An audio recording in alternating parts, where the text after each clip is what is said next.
Bienvenidos a una nueva edición de este ciclo que llamamos Historias que valen la pena contar. Esta vez me toca conversar con Pablo Gali, es propietario del gimnasio O3 en el barrio porteño de Villa Urquiza sobre Avenida Olazábal. Pablo, ¿cómo estás? Gracias por estar con nosotros. Hola Guille, qué bueno verte. Sí, acá estamos. Eh, Pablo, para los que no te conocen, contanos qué pasó el 9 de agosto de 2010 a las 4 de la tarde. Bueno, dale. Mira, yo siempre arranco esta historia contando, porque me parece que es bueno iniciarla así, que mi día arrancó como todos mis días. Me levanté para ir al trabajo, yo abrí el gimnasio temprano, a las 7:30 de la mañana, llegué y hasta media tarde fue un día normal. O sea, mi vida hasta ahí venía siendo proyectada y normal como yo medianamente quería. Al lado del gimnasio había un terreno en el cual estaban haciendo una obra, de la cual yo demasiado no sabía porque siempre estaba tapada con unos chapones, y estuvo mucho tiempo detenida porque venían demorados por unos estudios de suelo y bueno. En la socavación del terreno ese, que hicieron ese trabajo en un día, no hicieron bien una submuración, que era el sostenimiento de la estructura del edificio de al lado, que justo era mi gimnasio, y provocaron el derrumbe.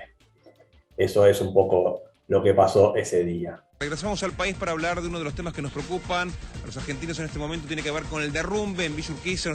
Aquí en Villa Urquiza, más precisamente en Triunvirato y Mendoza, se derrumbó un gimnasio. Quedaron atrapadas 15 personas. La tragedia, este derrumbe del gimnasio Orión, ubicado en Mendoza y Triunvirato de Villa Urquiza, bomberos y rescatistas con perros especialmente entrenados continúan la búsqueda de los dos jóvenes que aún permanecen en condición de desaparecidos. En este momento está viendo un equipo, un videoscopio, donde detecta a las personas. Eso está llegando allá, está próximo, así que con eso ya vamos a tener un mayor panorama. Continúan trabajando entonces aproximadamente 200 efectivos y van a seguir incesante la búsqueda hasta que encuentren, según los testimonios de los familiares amigos, a estas dos personas que ayer alrededor de las 4 de la tarde estaban en el gimnasio Orión. Alejandro. Fue tremendo el derrumbe, no quedó absolutamente nada de la estructura, apenas el local de frente, la parte de adelante, la fachada, solamente quedó. Y como podemos ver, están trabajando varios equipos de bomberos de la Policía Federal.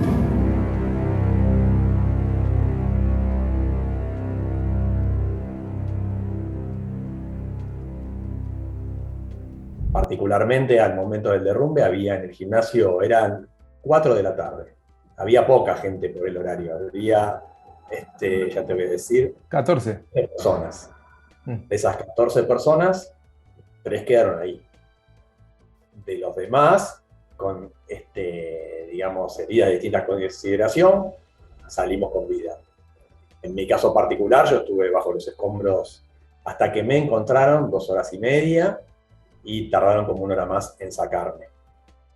Cuando me sacaron, obviamente, me tuve que dedicar mucho primero que nada, a mi salud, porque, o sea, tuve heridas de consideración. Quizás la más importante en un principio fue que en el golpe se fracturaron un par de costillas y una lastimó un pulmón, provocando que ya me sacaron casi sin poder respirar, porque ese pulmón quedó inactivo y aparte empezó a drenar sangre y me empezó a llenar del otro.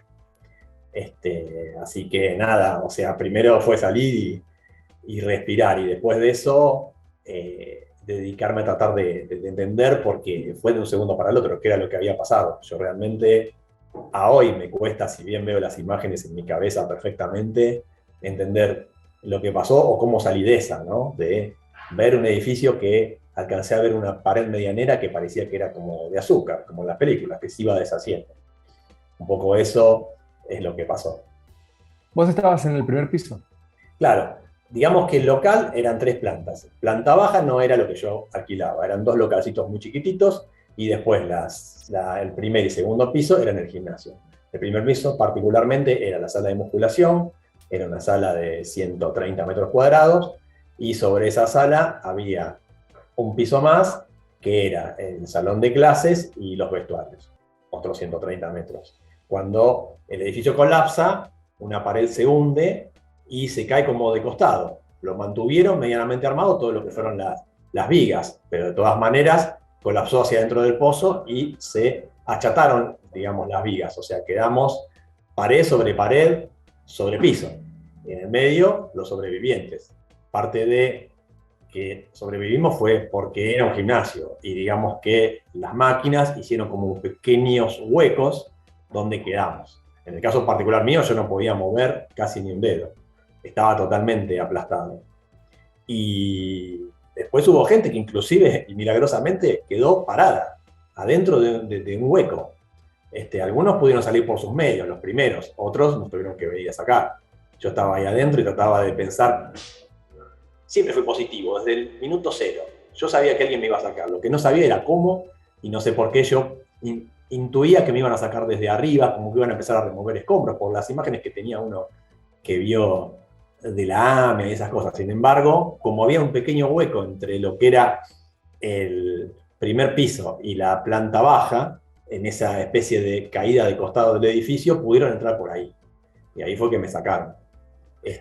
A mí me encontró un perro que, juntamente con Eduardo, un amigo de la vida, un bombero, primero encontraron, me dieron una zapatilla mía y la tocaron y yo ahí empecé a gritar lo poco que podía porque no tenía ni aire, que estaba ahí.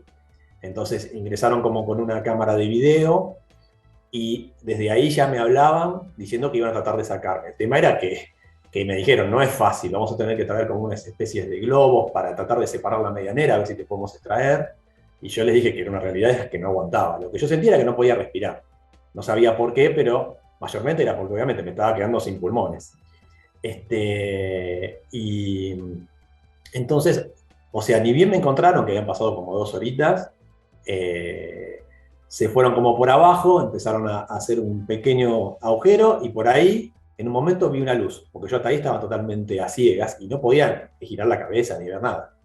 Y esa luz, era Eduardo otra vez con su casquito, con la luz, y entonces me dijo, bueno, macho, ya te encontramos, bancá que ahora te vamos a sacar. Y yo sentía que no respiraba más, yo estaba ya agónico. O sea, entonces, él me dijo algo que me dio la fuerza quizá que me faltaba para aguantar lo que quedaba, que él me dijo, quédate tranquilo que vos te venís conmigo. Y hizo algo que él no tenía que hacer en ese momento, que fue subir. Él no tenía que subir, ya tenía que venir otra gente a ver cómo me iban a rescatar. Pero se metió y esa metida de él adentro de ese agujero fue mi alivio, porque él lo primero que vio era que yo estaba acostado como de costado y bajo mi pecho, digamos, había una mancuerna. Entonces él me dijo, yo voy a tratar de sacar esta mancuerna, y cuando la sacó y mi cuerpo se volcó, me dio un poco más de oxígeno, o sea, como que uno de los pulmones que estaba aplastado volvió a recuperar algo de aire. Y yo dije, bueno, yo así ya aguanto mucho más. Y lo segundo, él me dijo, mirá, ¿qué más te duele? Y yo decía la cabeza, yo tenía la cabeza, el mentón clavado en el esternón, y no la podía mover para ningún lado, y sentía el dolor más grande ahí. Y entonces él empezó a escarbar, porque también había escombro, arena, y vio que justo en mi frente, que tengo acá una marquita, había un ladrillo. Y él me dijo, mira, acá hay un ladrillo, si yo tiro por ahí sale. Yo estaba muy impresionado, pero tenía miedo de arrancarme toda la piel de la frente, pero yo dije, no importa, sacarle lo mismo, y lo sacó y ahí me soltó la cabeza. Y yo ahí empecé a sentir como que ya estaba mi salida pronta, entonces me empecé como a decir, bueno, dale, sacame, y él me decía, no, esperá, ¿te podés mover? Yo inicialmente lo primero que hice, y eso es quizás por los cursos que hacemos de RCP, tratar de evaluar la situación, y yo cuando estaba aplastado, sin embargo, sentía que podía mover las manos, que podía mover los pies, no los podía rotar, ni mucho menos desplazarme, pero sí sentía que yo movía los dedos de las 4 extremidades. Entonces sabía que estaba entero, que no me había cortado la columna, ni nada de eso. Pero el tema que a ese momento, de tanto tiempo estar presionado, como que el cuerpo se me había dormido, ¿viste? Cuando vos quedás en una posición incómoda durante 2 horas, ya mi cuerpo no me hacía caso, yo no lo podía mover, pero me daba cuenta que era porque estaba dormido. Y yo le dije, no, por favor, sacame de acá, digo, que yo estoy bien. Y bueno, empezó a tirar, y desde abajo otros vieron que él estaba haciendo eso, medio me acomodaron, de ahí me trataron de bajar al hueco de abajo, fue medio complejo, pero salí, ya caí, ya me estaban esperando con una tabla, ahí me entablillaron todo, cuello, y bueno, ahí lo único que veía era caras de bomberos que me decían, bueno, nos debes un asado, macho, te encontramos, qué sé yo, y al ratito estaba afuera. De ahí hospital y bueno, todo lo que vino después, ¿no? ¿Cuánto Pero tiempo después tomaste dimensión de lo que había pasado, incluyendo el enterarte de que 3 personas habían fallecido? claro, cuando me llevan al hospital, bueno, obviamente tomografías, sondas para drenarme el líquido de los pulmones, que era todo sangre, que encima se había coagulado, todo un tema. Yo lo único que pensaba eran en los demás, obviamente, yo sabía que no estaba solo. Trataba de hacer en todo momento foco en quiénes estaban, pero bueno, inicialmente a mí no se me dijo nada, yo fui a terapia y me decían que todos estaban bien. Eso fue lo que se me dijo. Ya cuando empecé como a los primeros días, inclusive del golpe que tenía en la cabeza se me hinchó tanto que en un momento yo ya no tenía más ojos. O sea, era un moretón directamente, se había inflamado tanto que no veía nada. Y por otro lado, me daban tanta morfina para los dolores que hasta me acuerdo que veía incoherencias y que yo creo tenían que ver con lo que me había pasado porque yo no quería cerrar los ojos porque cada que los abría el techo subía y bajaba y eso obviamente se ve que era efecto de toda la morfina y los calmantes que me daban. Pero bueno, cuando eso más o menos al cuarto, quinto día fue aflojando, ahí me vinieron a ver un grupo de psicólogos y psiquiatras porque yo era lo único que preguntaba era eso, de cómo estaban los demás y a dónde los habían llevado, y yo quería ir otra vez a ese lugar, a ver cómo había quedado, pensaba que iba a ser todo mucho más rápido de lo que fue, pero bueno, ahí me transmitieron que habían fallecido 3 chicos y como que se me vino otra vez el edificio encima. Realmente es lo que más me costó y me cuesta el día de hoy. Estaban en casa, eso, el gimnasio de la casa, y bueno, estaban ahí, y tengo en el corazón que quizás fue con la última persona que tuvieron contacto. De hecho, con uno de ellos, Guillermo, estábamos en esa planta, alejados más o menos 6 metros, y en el momento que yo escuché como una explosión, me di vuelta hacia el frente del local, y él estaba medio al frente y me miró. Y yo lo último que vi fue la mirada de desesperación de Guille, y mi mirada de no entiendo qué pasa, y nada. Es como que lo siguiente fue como una caída en el aire, como no sé qué, y estaban los escombros arriba.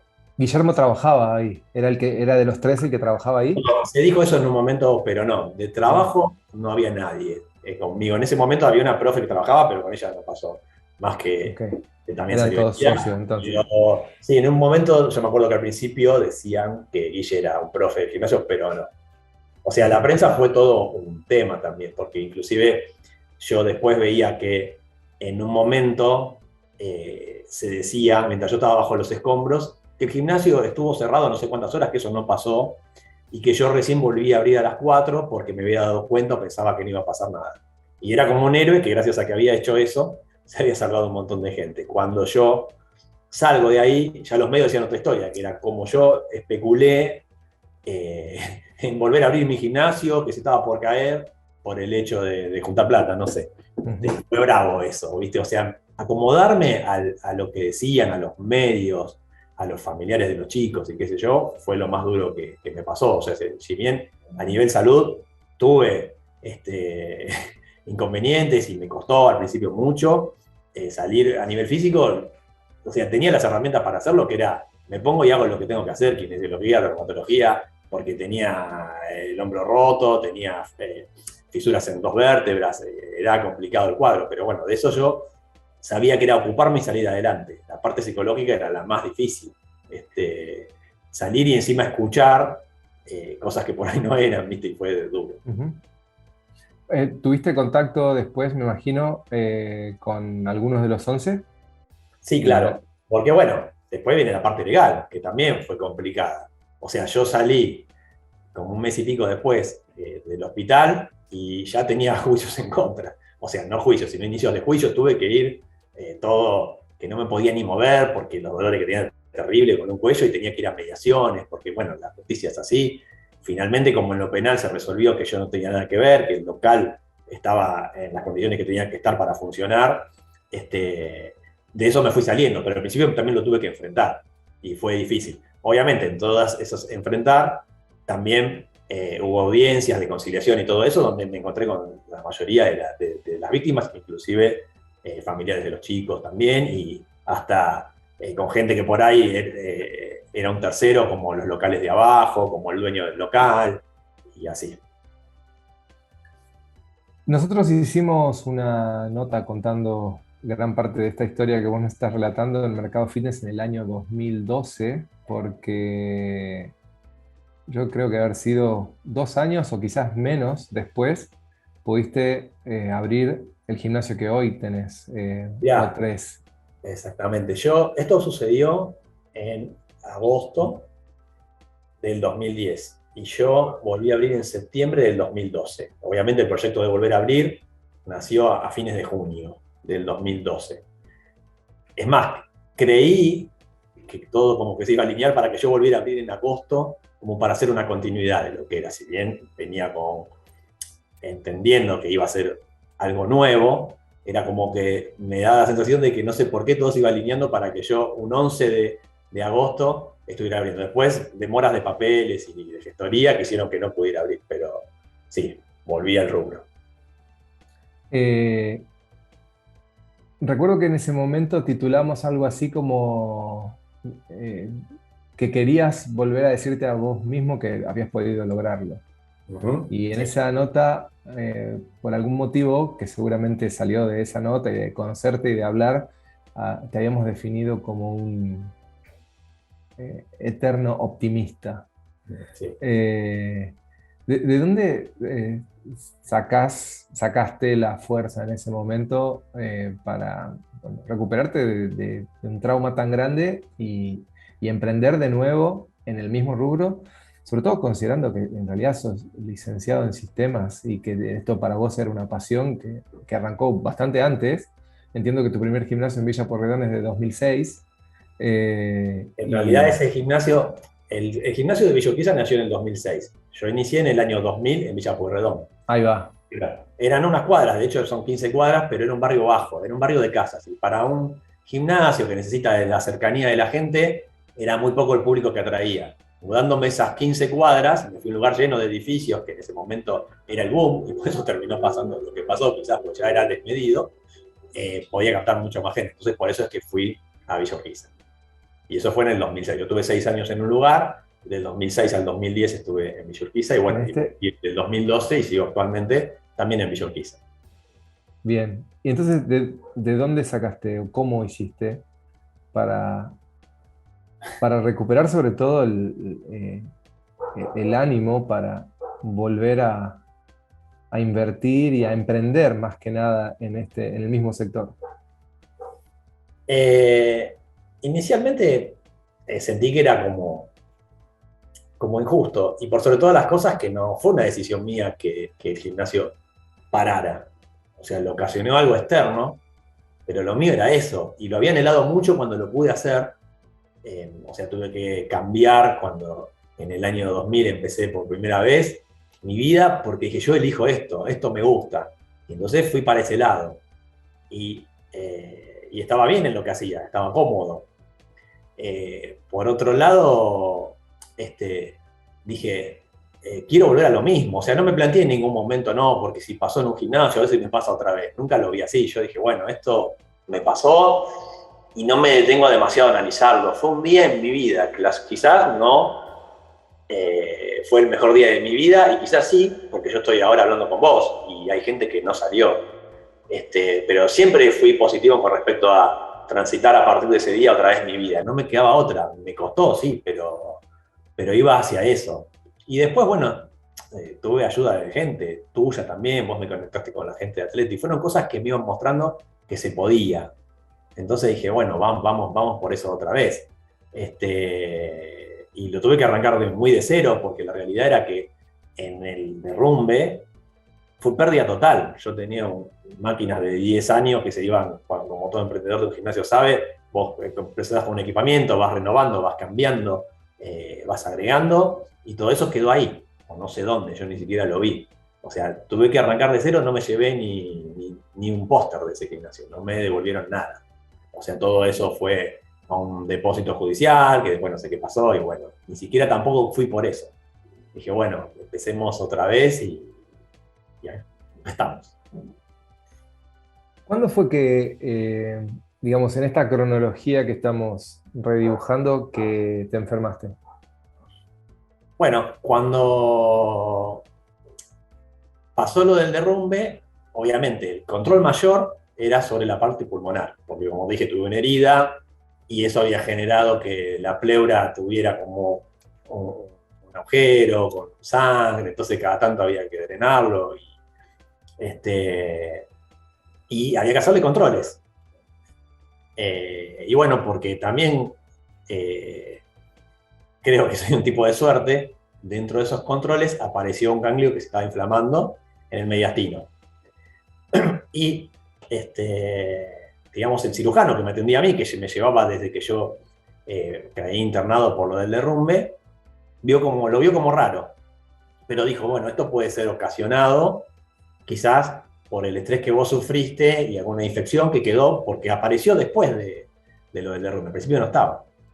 Bueno, eso terminó siendo, en agosto del 2010, fue que yo voy a la internación por lo del derrumbe.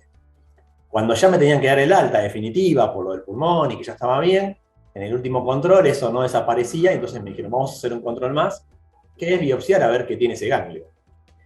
Y bueno, me biopsiaron, me operaron, me sacaron un pedacito, la patología. Como un mes y pico después, me cita el cirujano, y bueno, ya cuando me cita, yo digo, me va a decir por teléfono, no tenés nada, porque yo estaba convencido que no tenía nada. Cuando me cita me dice, bueno, vení, sentate. Dice, vamos a hablar. Y tenía un sobre. Y él me dijo algo así que me quedó y que sí, es así. Me dijo, ¿vos creés en la suerte? Y yo quería que me dijera lo que había en el sobre. Entonces no quería detenerme en nada. Pero bueno, le tengo que contestar y le dije, sí, claro que creo en la suerte. Y me dijo, ¿y vos pensás que sos un tipo de suerte? Y ahí vi como toda mi vida para atrás y vi lo del derrumbe y vimos muchas otras cosas más.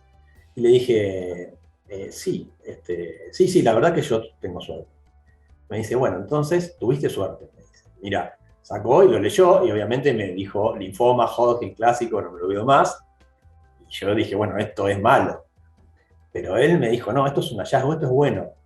Nació, y lo encontramos apenas nació porque estábamos controlando otra cosa. Mirá la suerte que tuviste. Por ahí vos te dejas estar, esto es muy silencioso, y quizás cuando se encuentra, es tarde. Bueno, sí.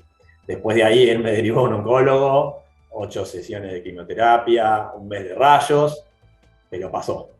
Y eso también demoró mi vuelta, porque la realidad es que yo estaba esperando que cuando él me hizo la biopsia me dijera, bueno, esto no es nada, quédate tranquilo, y ponerme a laburar, y en vez de eso, desde mayo del 2011 hasta diciembre del 2011 tuve que hacer un tratamiento de quimioterapia y rayos. Ahí el linfoma se había remitido y me dijeron, bueno, ahora tenés un alta que requiere controles, pero tenés un alta. Y ahí tuve que volver a empezar a buscar local, vi el local y me llevó tiempo y bueno, y después ya en junio lo estaba alquilando y acá estoy. Pero digamos que sí, lo veo así. Viste, si en un momento yo pensaba, digo, con lo que me pasó del derrumbe ya, ¿qué peor te puede pasar? Sí, me podía pasar algo peor, que era esto. Realmente no solo estaba conviviendo todavía con lo del derrumbe y con toda la parte legal y un montón de cosas más, y además estaba conviviendo con un cáncer dentro de mi cuerpo. Pero fui positivo en todo momento de que eso también iba a pasar, de que tenía un tratamiento, de confié en el oncólogo, entonces dije, bueno, vamos, y salió, pasó. Acá Cuando estoy. escuchás esa frase tan remanida de lo que no te mata te hace más fuerte, ¿qué pensás? Son experiencias. Yo no sé si te hacen más fuerte. Remanida de lo que no te mata te hace más fuerte, ¿qué pensás? Son experiencias. Yo no sé si te hacen más fuerte. Pero yo siempre digo que uno en la vida va tomando cosas que después sirven como herramientas, ¿viste? Entonces, bueno, yo tengo esas herramientas de decir, bueno, yo pude con esto, tengo que poder con lo otro, es así. Entonces, sí, por ahí me ponen como en un estado más positivo, ¿viste? Eso es lo que considero.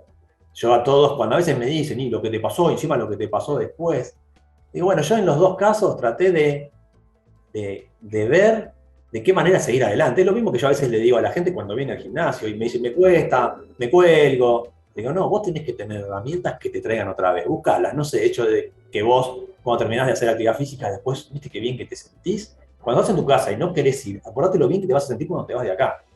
Y si no es eso, un amigo, y si no es eso, un buen profe, pero vos tenés que buscar qué cosa te trae acá de vuelta. Y bueno, yo siempre trato de hacer eso.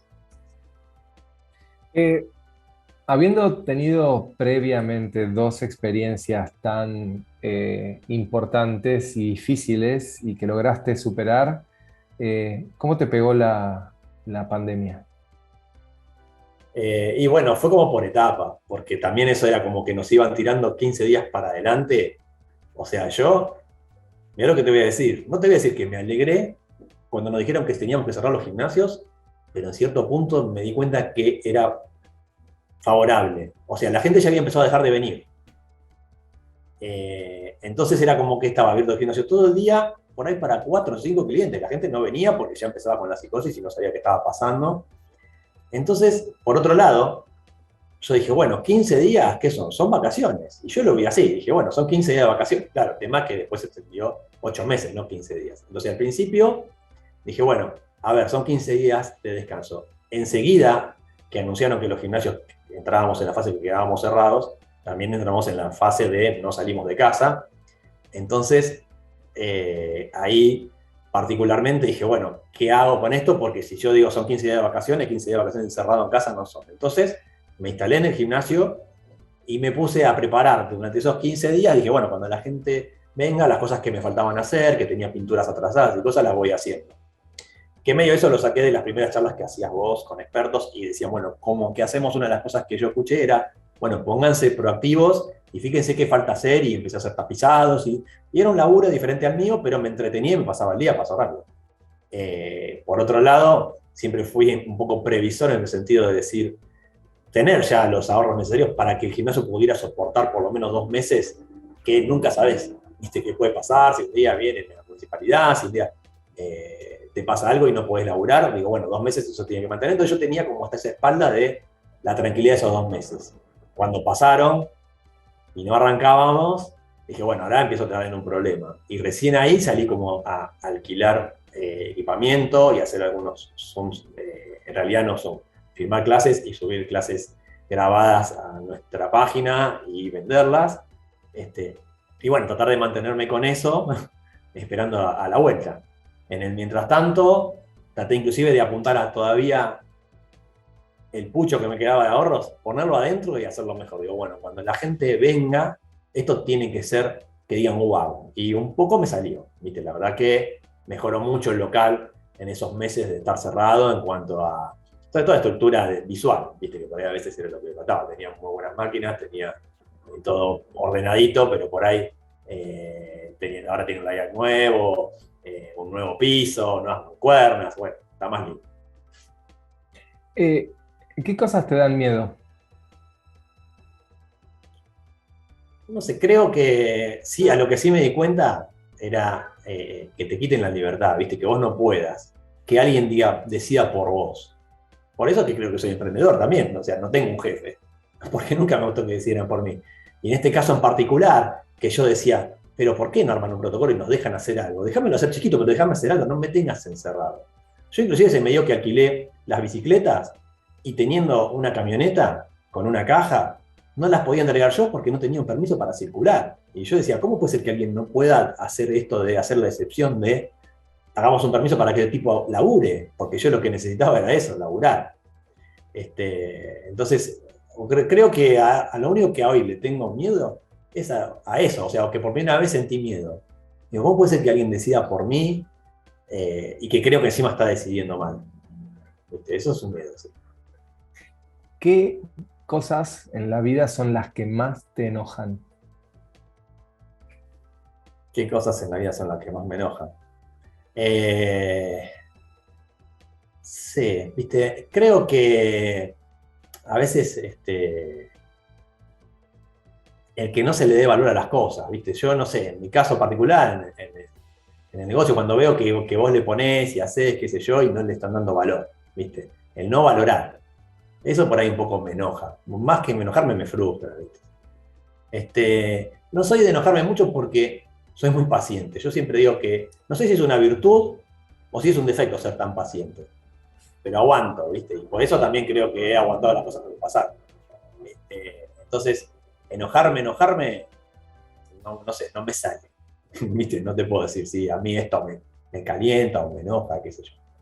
Sí, siento a veces frustraciones o tristezas, pero al llegar al punto de enojarme, siempre digo, no guardo ni rencores. Yo no, si vos me decís, ¿con quién vos te dejaste de hablar? No existe eso. No conozco a alguien que yo no me hablé nunca más, que por ahí me he enojado mucho, pero que se me pasa.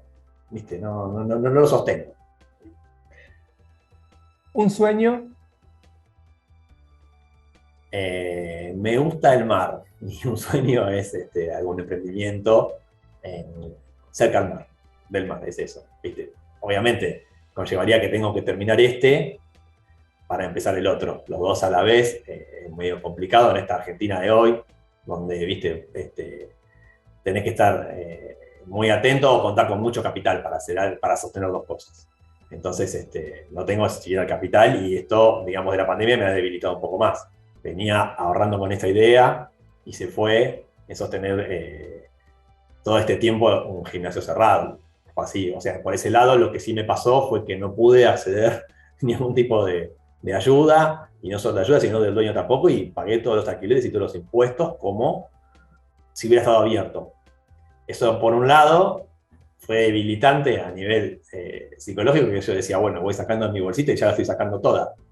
Pero por otro lado, me hizo que cuando abrí yo no le debía nada a nadie, entonces estuvo bueno. ¿Viste? O sea, arranqué para facturar otra vez, no para empezar a pagar deudas. Yo escuché de muchos colegas que decían, no, porque ahora estamos endeudados, yo no le debía nada a nadie. Y eso estuvo bueno. Pablo, la última. Sí. No te voy a decir que es fácil de responder, vas a tener que pensar un poquito. Sí. Si tuvieras la posibilidad de escribir una carta hoy al Pablo del 8 de agosto de 2010, ¿qué diría esa carta? Sí, es complicado de responder. Pero creo que tenete confianza, fue lo primero que, o sea, yo no le podría decir, bueno, te va a pasar esto, pero sí le diría, bueno, confía en tus instintos. Como decía el anillo de Grandona, todo pasa, y un poco pienso así, ¿viste? Es como que siento que pasa. Entonces, creo que un poco de eso le hablaría, ¿viste? De decir, vos dale para adelante, como sos. Creo que un poco por ahí. Después es, qué sé yo, es complicado, pero creo que un poco hablaría de eso, decir, bueno, dale, enfrentá todo como viste haciendo hasta ahora, porque todo se acomoda. En algún punto, viste, vos ves que hay un montón de cosas que no te... Ay, me falta esto, me falta aquello, que yo, y empieza a alinear, y no sé por qué pasa todo junto, y decís, uy, mirá, qué bueno. Bueno, pero es porque trabajaste para eso. Pablo, gracias. No, por favor, Te gracias a mando vos. un abrazo. Y, Muy lindo escuchar tu historia de nuevo. lo único que sí quiero cerrar es que realmente del minuto cero vos te conectaste conmigo y me tendiste tu mano y siempre veo que me tenés en cuenta y eso está bueno y eso yo te lo quiero agradecer. Y por otro lado, agradecerte también todo lo que hiciste durante toda esta pandemia porque realmente, o sea, yo miraba y miraba y miraba porque siempre había algo para sacar de todo lo que vos dialogabas con cierta gente, que obviamente hay gente que ya la había pasado, gente que la estaba pasando y gente que quizás tienen más idea que uno, así que bueno, muchas gracias por todo eso y por este momento también. Un abrazo. Un abrazo grande.